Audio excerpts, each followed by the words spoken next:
This is episode 277 of the Rio Grande Foundation's Tipping Point, New Mexico. I'm Paul Gessing. And I'm Wally Drangmeister. I'm president of the Rio Grande Foundation, New Mexico's free market think tank. You can find out more about the foundation at riograndefoundation.org. Wally, lots going on, of course, still in New Mexico policy and politics, and we'll get to some of the issues relating to schools and reopening, which is really finally hitting critical mass, I think. But Or not reopening. well, right. Well, it depends on where you are in the Yeah, state, very much exactly. so. The most important issue, I think, that touches on New Mexico and certainly is drawing national attention right now is Deb Haaland. Congresswoman Haaland has begun her hearings in terms of moving into Secretary of the Interior. If confirmed by the U.S. Senate, she would become the first Native American Secretary of the Interior. And of course, one of Interior's many roles is managing tribal lands throughout our country, including many lands right here in New Mexico. She's a registered member of the Laguna Pueblo. And, you know, while that may be welcome and certainly something that after, hundreds of years of U.S. government, policy towards Native Americans, which has not been particularly nice at times, I think a lot of folks in New Mexico and especially around the American West are pretty concerned about her energy policies as pertains to federal lands. A whole, many different federal lands, Bureau of Land Management, et cetera, but also potentially tribal lands, which also have their share of energy leases on them.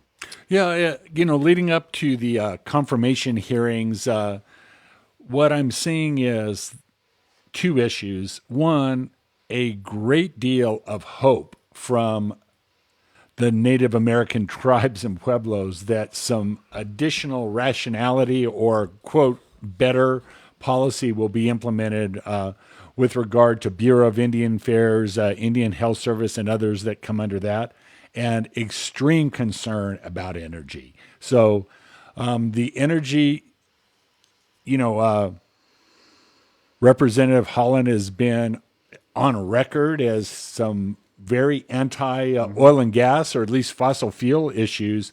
But the other issue is this doesn't just come from her. This is not a bubble up issue. This is a stated policy of the Biden administration. So there are a lot of pieces in play here, and it will be interesting to see what will happen, both with regard to her confirmation, but then what are the policies that get implemented from the Interior Department that are so important and so crucial to New Mexico, at least in the short term. And by the short term, Paul, I'll go ahead and define it: 30 years. So, All right.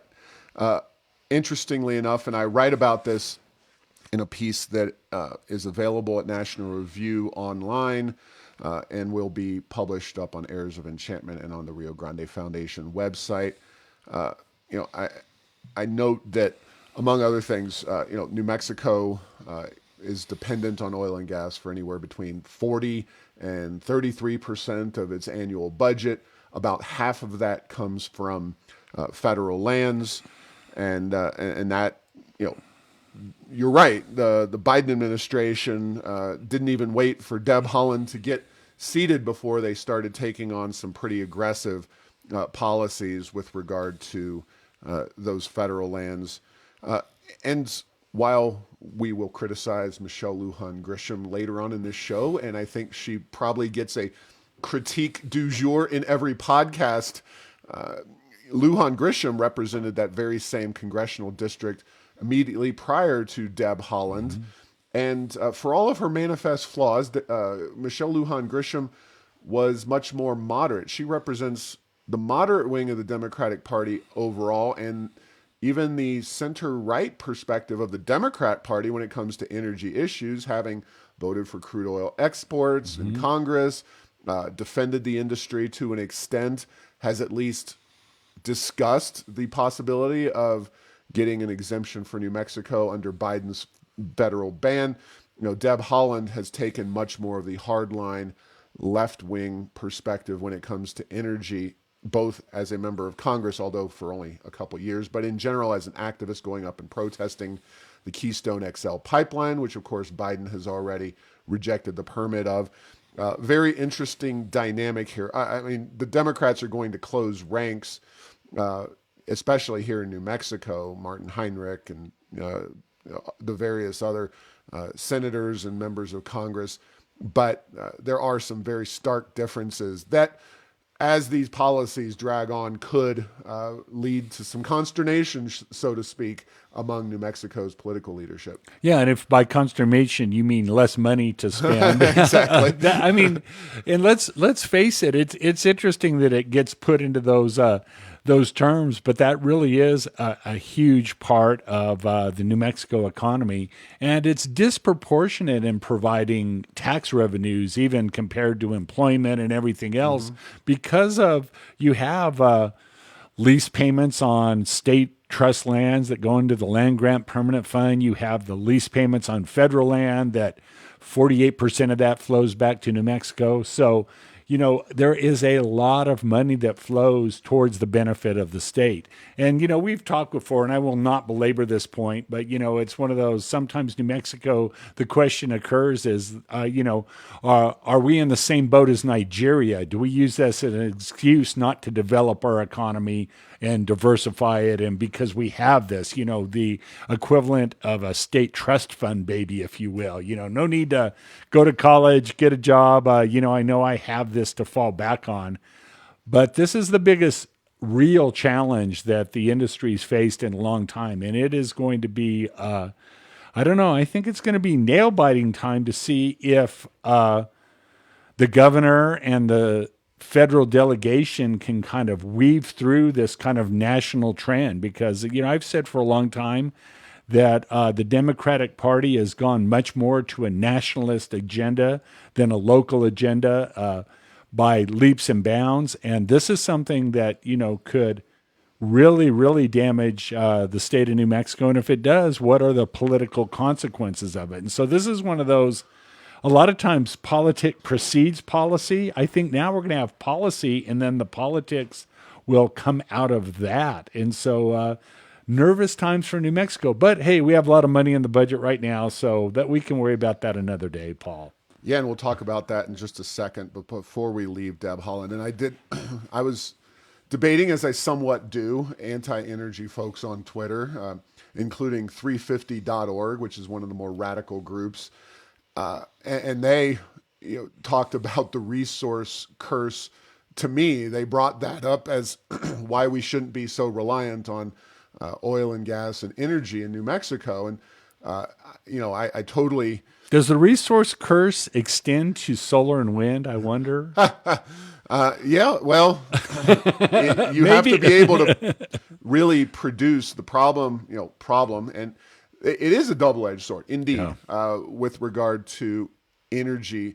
The particular problem, and we've discussed this in recent weeks here in New Mexico, is that the prodigious amounts of money that come in from the oil and gas producing areas of the state are not associated with the kinds of votes that make a difference in Santa Fe or in general in New Mexico politics. The environmentalists would love to say that, energy calls the shots in New Mexico. Well, you don't get a Congresswoman Deb Haaland in a state where energy calls the shots.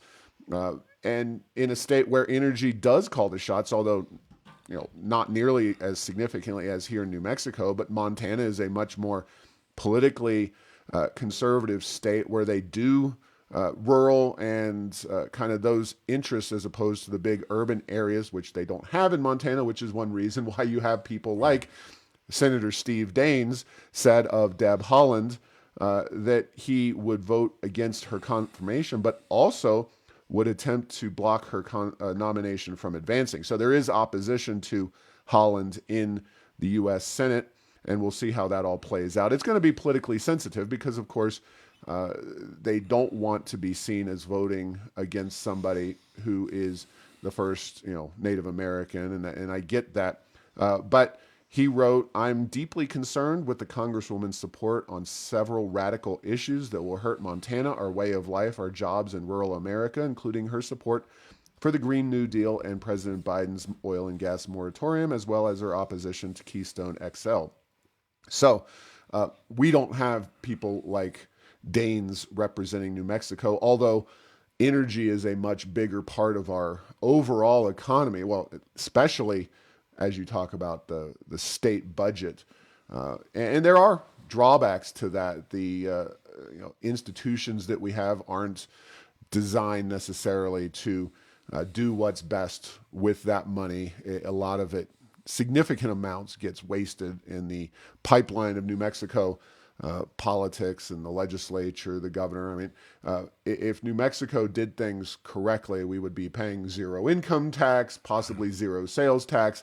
It would be a very lean and mean situation in Santa Fe, but unfortunately, that is not the way things go. So sometimes we come back around to at least agreeing on certain topics with our friends on the left, but they would like to just cut those legs out from underneath New Mexico and push us out of the nest, so to speak, and see if we fly. I'm sure that there might be some push in the Santa Fe and the legislature to get some replacements for oil and gas, but I would much prefer to develop those right now when we know the general path forward is through regulatory reform, tax reform, gross receipts tax especially, tax reduction, and generally just taking on a more business-friendly attitude. School choice and education reform, their attitude is, we hate oil and gas, we're going to get rid of it, and maybe we'll see something replace that 40% of our revenue at some date, hopefully.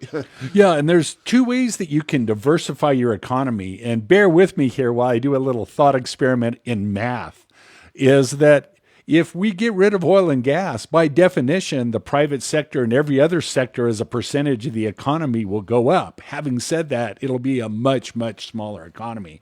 And I've said for a number of years, the way to diversify is not to kill the industries you have. It's to add additional and more diverse industries into the mix. And so, and then a final point is, yes, if New Mexico gets the part where we're much smaller on the national scale in terms of production of oil, and we still need oil and gas, and I've not seen anyone with any credibility that doesn't think we're going to be using gasoline for our cars, diesel for our trucks, jet fuel for our airplanes for the foreseeable future. Then we're back to offshore sources of that, and we've seen problems with that. And so one of the things about what was once thought to be the dream of energy independence, quote unquote, whatever that means, but right now, the United States produces a huge percentage, a huge amount of the oil that we consume, and that has a lot of benefits to it from a geopolitical point of view, not the least of which probably is helping our dollar to stay strong while we're spending money like drunken sailors, and no disrespect for drunken sailors in San Diego. But So continuing with the energy-oriented theme, and I didn't realize it happened on this date. Do you remember what happened on April 20th, aka 420? And it's not, it has nothing to do with marijuana legalization. Do you remember that date? I do not. U.S. and American and more importantly, oil market history. How's that? Is that going to refresh? That's when the futures price went negative. Because, Exactly. there were a lot of, and you know what? At the time that happened, there was a little less knowledge about what that price really meant. And what it meant was there are these contracts that if they expired, they needed to be settled with physical oil, and there just wasn't the room. And so not only did you not have an asset, you had a liability, you had to pay somebody. What we've seen now with short selling and some, there's been some reminders in the not too distant past, even more recently than that, how sometimes markets get askew with what's happening in the paper market versus the physical. But yes, that was not a really heartwarming day for the industry when you had to close out your contracts that you thought were assets by paying somebody else to take them off your hands. Well, if you could go back into the archives, as folks can at Tipping Point, New Mexico, and find a conversation on that day or thereabouts between Wally and myself, you will hear a wise man with a long, funny sounding last name who is sitting across from me saying that eventually oil and gas prices, or oil prices in particular, would rebound and we wouldn't be at zero or negative zero or $5 or $10 a barrel forever. We would actually rebound in the next, I believe you said, year or a couple of years. Now, and I was a little conservative. I was conservative. You were it happened a lot conservative. quicker than that, didn't it? And it's just kind of worth noting at this point in history that we are over $60 a barrel in oil prices. And there's some factors in that. Obviously, the rest of the country, more or less minus New Mexico, is reopening after the COVID pandemic. You have what happened in Texas, where refineries and production have been put offline for a while, goosing prices as well. And you can certainly see it at the pump. Even, $60, the price in a lot of gas stations around Albuquerque is $2.50, which would seem to indicate a price per barrel above $60. But of course, refiners take more or less of the profit margin, and when a lot of them are shut down, they can kind of lard it on a little bit. So the point is that while a lot of our friends, and I use that term, quote, friends on the environmental left, love to dance on the graves of the oil and gas industry when things happen like negative prices or price reductions, the reality is that oil and gas in New Mexico is very comfortable producing at $60 a barrel, and the price trends are pointing upward. I mean, we'll see, but certainly Biden's policies of putting production offline aren't going to reduce prices anytime soon. And as the economy continues to rebound, it would certainly seem that oil and gas are in for future growth ahead. And the state budget is already benefiting from that. Although, of course, there are storm clouds with regard to the Biden policies, et cetera. Yeah, and then one thing is, you were talking about that came to mind for me, Paul, is in the last 5 or 6 years, we've seen, oil prices are rising because we've met peak oil, and that means oil is going away because there isn't going to be any. That means we have to get off of oil. Or oil is so cheap that no one will produce it because the price is so low. So that means we need to get off of oil. And so the environmental left doesn't quite know what to think about markets, the adjustment. And let me just say, with regard to volatility, which is how quickly and how frequently prices go up and down in the oil and gas business, they've been volatile for a long time. They were pretty volatile even when OPEC was in charge. The ministers involved in the Middle East, with competition coming on in the form of Russian natural gas, U.S. Hydraulic fracturing oil, we've had volatility. So one thing about it is that the price is up or the price is down with regard to oil, history would turn over a complete new leaf, which I don't believe is going to happen, to say the industry is going to go away, not, and prices will remain stable forever, again, not. There's just no indication that that's going to happen now. It certainly hasn't happened in the past, won't happen in the future. Yeah, the environmentalists remind me of myself as a Steelers fan of watching Tom Brady play quarterback, and I hope, I'm always hoping that something that Tom Brady does or did, especially in New England when he was a rival in the conference, it would always go bad. He's getting too old. He lost another wide receiver. Somebody got injured. Or things are going too well. They're undefeated. They're going to lose. Yeah, they're overconfident because they Exactly. haven't lost a game. So yes, and the oil and gas industry is a little like Tom Brady. It's been around for a long time. It is what do they call it? And the acronym is GOAT, greatest of all time. You know, right now, from an energy point of view in the world, oil and gas still is the GOAT. It's the greatest of all time. Uh, coal is certainly in retreat, but one of the reasons that coal can be in retreat isn't really right now have to do very much with wind and solar. It has a lot to do with natural gas. And where does natural gas come from? It used to be drilled for directly, but with the advent of hydraulic fracturing, it's primarily associated gas, natural gas that just comes out of the ground, and they have to do something with it as they drill for oil in the Permian Basin, or as they pronounce it down there, oil. Yes. Yeah. Natural gas is like the nice parting gift they give you on the game show. I mean, it has been because the price of natural gas was so low. Now it's actually rebounded thanks to some of the cold weather and some of the challenges in Texas and elsewhere. And of course, electricity production has moved in many ways to natural gas, which also, has been good for the environment because natural gas is less than half the CO2 emissions of coal. A fact that seems lost on a lot of our environmentalist friends who just want to go whole hog to batteries and some renewable electricity generation, which isn't going to go well and hasn't really proven itself to be possible. Finally, on the energy issue, Sarah Cottrell Probst, she is New Mexico's Secretary of Energy, Minerals, and Natural Resources, recently noted in a letter that drilling rigs are moving out of New Mexico over what she calls confusion surrounding the Interior Department's January 20th order requiring oil and gas not to happen on no leases on federal lands. She said, this is her, of course, she's an appointee of the Lujan Grisham administration.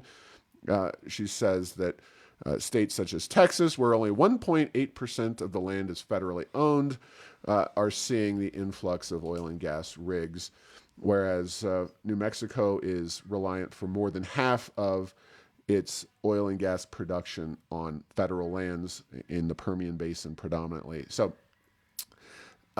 whether Lujan Grisham takes a aggressive stance in defending our industry or not, this letter at least is an indicator that there is some level of pushback coming from the Lujan Grisham administration regarding policies in Washington. And we talked about that difference with her and Deb Haaland and kind of I think the rifts that could develop over time if this drags out. But very interesting stuff there. And I think that letter, I'm grabbing it from the Washington Times. It's worth a read, the whole letter.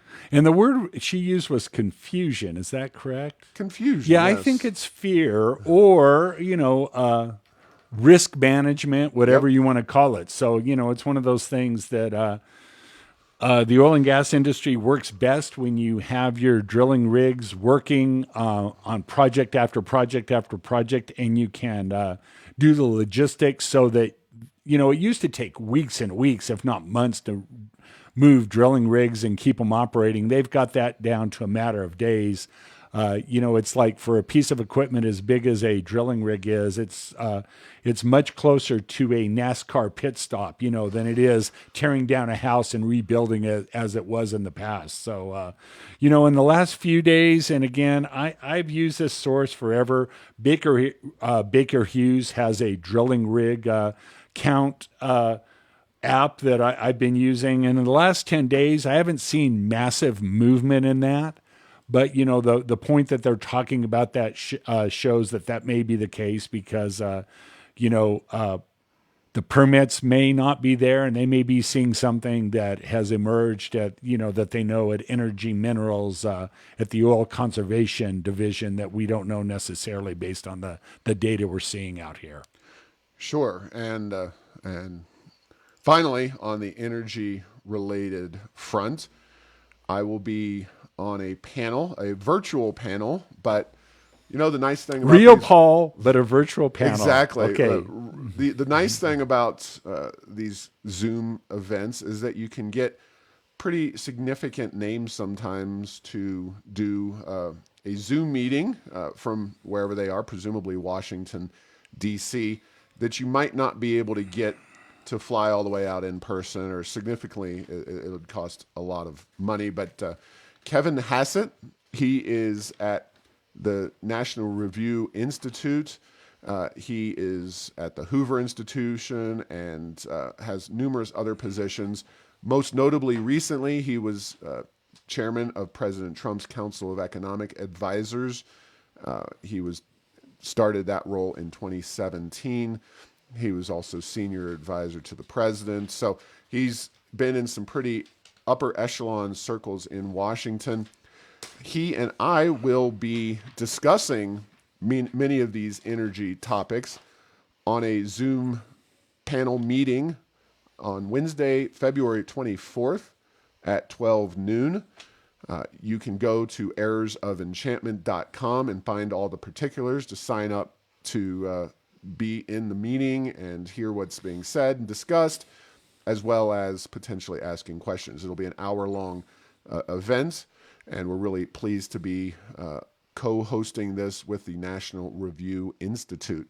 So it's a good opportunity, and for all the things that we dislike at the Rio Grande Foundation about Biden's moratorium on oil and gas, it sure has generated a heck of a lot of tension in New Mexico, because we really are the tip of the spear when it comes to this policy and its impact. So you have a lot of national voices interested in hearing about New Mexico, and also wanting to get their message out and share information with people here in New Mexico. So a good opportunity and a great event with certainly very prominent speaker there, Mr. Hassett. So we'll move on from the energy portion of our program into the Let Them Play portion of our program. Of course, we knew this was coming. The governor, in her State of the State address, getting on towards about a month ago, she outlined February the 8th as the date when schools should get back to virtual learning. Or not virtual learning, hybrid learning, which is half virtual, half in person. And the school districts around the state reacted to that. Some of them reacted relatively deliberately, maybe didn't do anything about it, but... Yeah. Some of them were clearly ready to go. They'd been planning and thinking about this for over a year, or at least a year. Some of them were clearly asleep at their desks, metaphorically speaking, not really ready for anything, no thought or concern, apparently, about getting New Mexico students back in the classroom. And you can go to errorsofenchantment.com, where we have been tracking some of the bigger school districts across our state and their reopening plans. Rio Rancho students are back in the classrooms. Even districts that I was a little skeptical about with a lot of union influence, Santa Fe, Las Cruces is on their way back into the classroom. More of the rural districts, especially in the more conservative areas of the state, southeastern New Mexico, northwestern New Mexico, are getting back into the classroom. Really, the only districts that we've looked at, and there may be some really tiny districts that aren't getting back into the classroom, but Las Vegas, New Mexico, and APS are the only ones that are dedicating themselves completely to virtual learning through the rest of the school year. And this has even drawn some criticism from our dear leader, Michelle Lujan Grisham, who has said that kids should be back in the classroom at least for a hybrid model. So fun stuff. You don't get the governor of our state criticizing and back and forth with Albuquerque public schools very often, but here we are, Wally.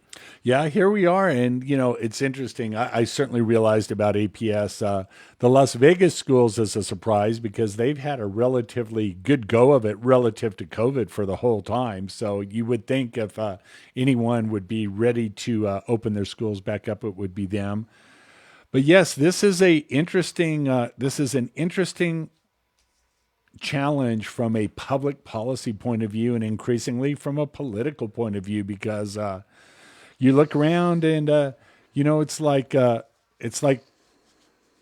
parents of middle school kids, well, why do they get to do it and we don't? And increasingly, APS doesn't have a good story to tell about why they can't make more progress faster when you see all the other school districts around us doing that very thing. Yeah, and while we at the Rio Grande Foundation certainly view getting kids back into the classroom as the most important single issue, we also are taking kind of a dual perspective on this. One is even if they get into the classroom in the near future or maybe next fall, which I question at this point whether APS will be ready to go back full time this fall. I think they and their teachers seem to be very comfortable with the virtual learning thing, and maybe they'll dip their toe into the hybrid model by next fall. But it's really frustrating how restrained they are. The issue is the incentives for both the teachers and the districts themselves. The incentives just don't add up. You see private schools, especially, who are willing to take the precautions necessary and be innovative and creative, and the teachers are willing and interested in getting back in the classroom. At APS and in parts of New Mexico, teachers have been a huge obstacle, and most notably the teachers' unions. So, our poor minority kids who don't have other options are going to continue to fall behind. We won't even have good measuring sticks to understand that because they're skipping, again, the standardized testing. And of course, my kids, as the parents and parents of children at APS traditional schools, we said we're going to homeschool from day one. I'm very interested in what's going to happen come the fall.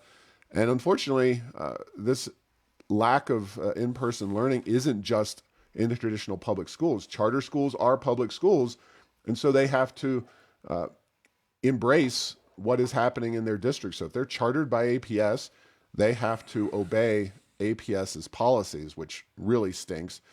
And of course, there's been protests, and justifiably, but the governor had tied this entire situation together, the school reopening in hybrid with athletics.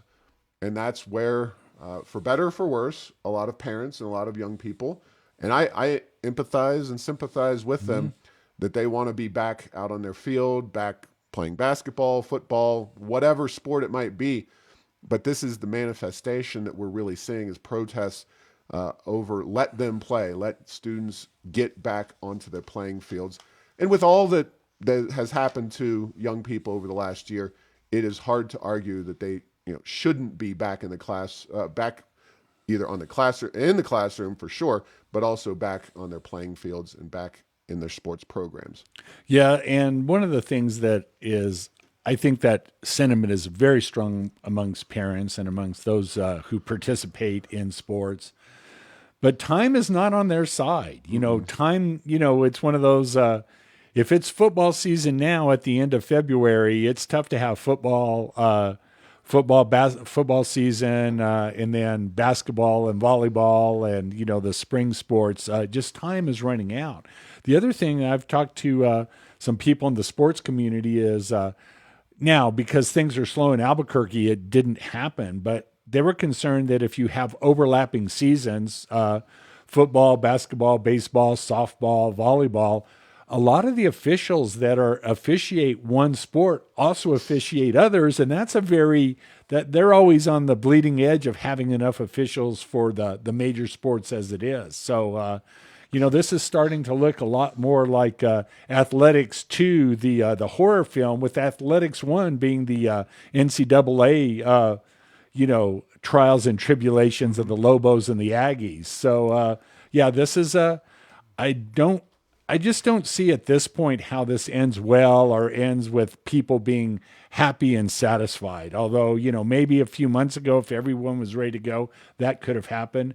But we've seen time and time again, and again, I'm not sure where these things break down, but you have these edicts that come at the top, And then you have layers of the bureaucracy, including the school boards, that aren't ready to implement or activate this change in policy in the top. And then it just creates massive frustration. Yeah, and the problem here, and looking at this from the perspective of an economist, somebody who looks at incentives and looks at the way these public agencies and bureaucracies operate, the fundamental issue is the one size fits all top down control. And whether it's the idea, and I get the justification saying you have to be in hybrid in order to play the sports, but the fact is that you're just penalizing young people who want to be out playing sports and possibly want to be in the classroom as well, but because the politics don't work in that direction, they are missing out on both of those. And it just, we need to get beyond this idea that politicians, bureaucrats, teachers unions, all of which work closely together with their own interests in mind, that they have the precedence, they have the power in the system, whereas parents and students are fourth or fifth best interest group at best in terms of their influence, and it's very minimal. Now, of course, all that being said, this fall there will be elections for APS and other school boards, presumably around the state. As flawed and as problematic as this entire system is, there needs to be a serious effort to get rid of the union-backed candidates on APS school board. These races will be shaping up, and I would be remiss if I didn't note that Peggy Muller-Aragon is the one member of the APS school board that actually does try to address the concerns of parents and students, as opposed to just the bureaucracies. I'm not saying everybody else is totally tied into the unions, but Peggy is the one who has most consistently expressed concern for taxpayers and just the sheer ability of the district to educate the children and respond to their concerns and the parents' concerns as opposed to those of the union. So she may be, if Deb Holland gets confirmed, she's running for that seat and may or may not be in that particular school board seat. So we've got a lot of decisions to make before November elections, but I just want to reiterate that as flawed as the entire system and its incentives are, those APS school board positions are more important than ever, and having good candidates, good people who are not beholden to the unions is so critical, in getting people to vote for their own interests, not the interest of the unions, which are going to put up a lot of money and resources and political muscle. It's all the more critical. Yeah, school board elections are very powerful positions that, frankly, haven't been very competitive in New Mexico. They've been largely filled by, as you said, those that are very supportive of the teachers union against other stakeholders in the system. And if there was ever a time where there may be some good, hard challenges with different perspectives on what education could and should be from a school board level, you would have to think it would be this year. Exactly. All right, we will continue to track that particular issue, and hopefully you see an awakening, people around our state and our nation realizing that these entities serve themselves so often, not the students and families. A big announcement in New Mexico's economic situation was made this week. Facebook is considering doubling the size of its data center down in Los Lunas. The idea is theoretically 300 additional jobs, according to KOB News, $6.6 billion in bonds. Now, it's a little bit misleading because the real impact is not necessarily those bonds. It is a huge number, and it's definitely something that we can more fully flesh out and use in this discussion. But 300 jobs would be the construction. 30 jobs would be the permanent, but this would be an industrial revenue bond.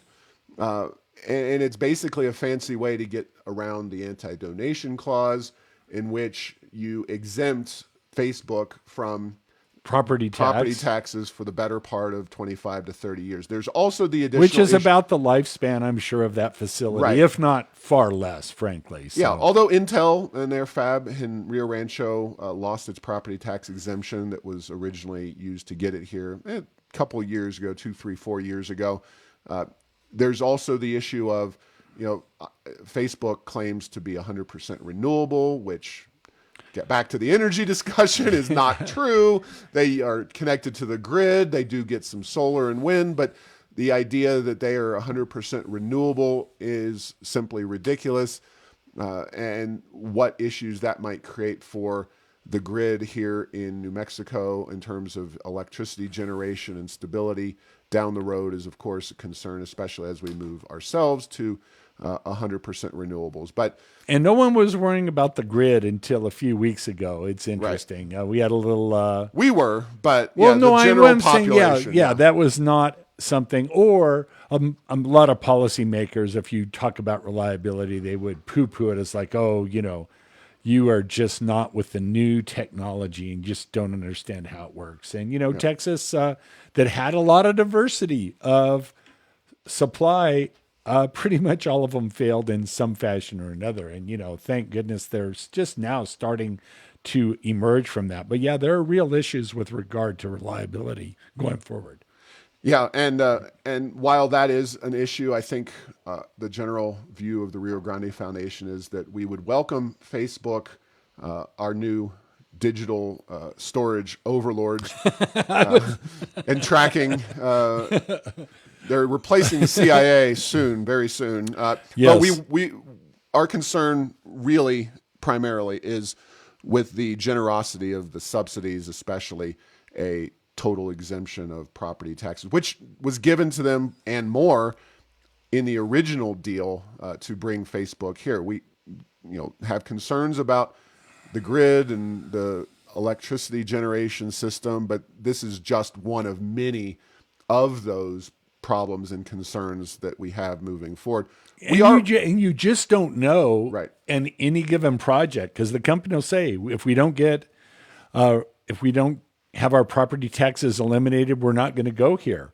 But it's very difficult bluff for people who are issuing these industrial revenue bonds to accept that bluff and say, no, we can't give you all, we'll give you partial. That doesn't seem to be how it is. And what would you say? My thought is, without any inside knowledge, is they'll probably give them this lock, stock, and barrel, and there will be no property taxes coming out of that. Where if it was something else, a manufacturing company, even an office building that was going in at whatever amount of money, it would pay property taxes, but this project will not. So, yeah, and this is, to my knowledge, a decision made by Los Lunas itself, by their village council and those officials. And I'm not sure if the legislature itself, I don't think they have a seat at the table. This would have come out prior to the session. There would be legislation and that kind of thing. It's predominantly, if not entirely, a local issue. And,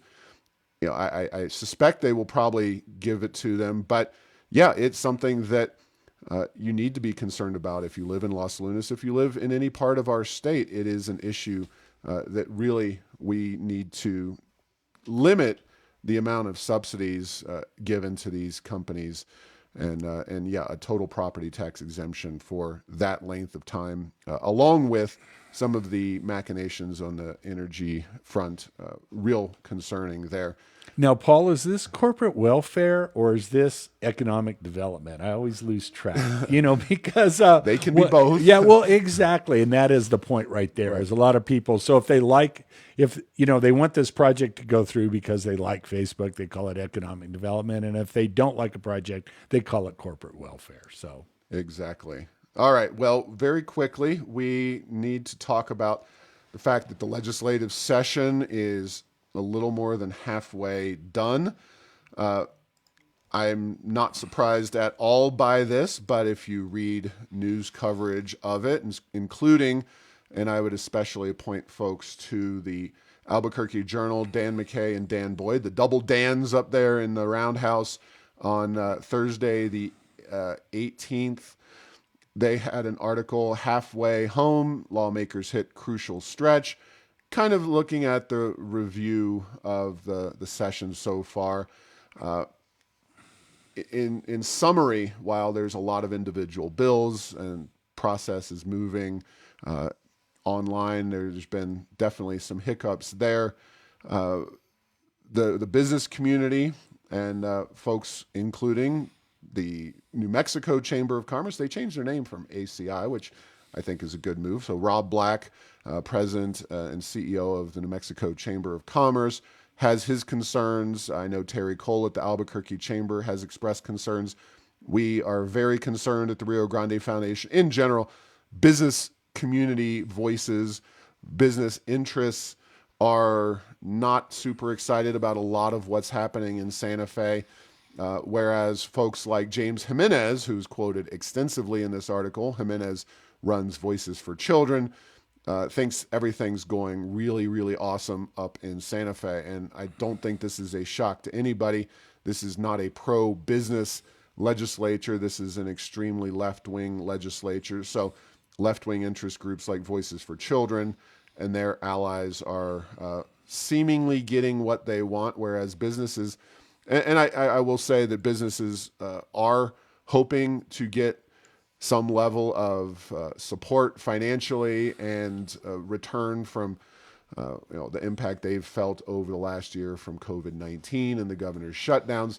So they're in a delicate position because they're coming hat in hand to the legislature, of course, having dealt with policies from Lujan Grisham that have shut down many of their businesses or industries, whatever they may be, over the past year, significantly impacting their bottom line, restaurants notably among them. And the left-wing interest groups just get to push for bills that ideologically they support, ideologically the legislature supports, and regardless of their impact on New Mexico's bottom line, they're going to push forward. One of those, the House, I believe later today, will be voting on pay raises for state employees because they're doing such an awesome job. We're one of the only states that increased pay for government employees. And we're all in this together, Paul. Yes, they increased the size of the government bureaucracy, according to the Washington Post, during the 2020 calendar year, as we discussed last week. Now they're increasing pay again for government employees who have been employed and very comfortable throughout this entire process, while those private businesses have not, which just reinforces, I think we need to come up with some kind of actual name for this rule of New Mexico politics, which is that when you talk about diversification, you're really meaning we need more sources of revenue for the state, not actual economic diversification of the state. Yeah, and it really has gotten to mean that. That's very insightful. I listen to legislative committee hearings sometimes, and when they talk about it, that is really what they mean. Well, yes. When you want to get yourself into a bad mood, I listen to New Mexico legislative committees. Yes, it is a challenge. So, all right, well, we are going to leave it right there, Wally. And thanks for listening to this week's episode. Find all episodes at tippingpointnewmexico.com or at the Rio Grande Foundation's YouTube channel, where you can see our smiling faces, as well as subscribing to the show at Apple, Stitcher, and on your Google Home Play app, where you can say, play Tipping Point New Mexico. Thanks to Path 3 Marketing for producing this show.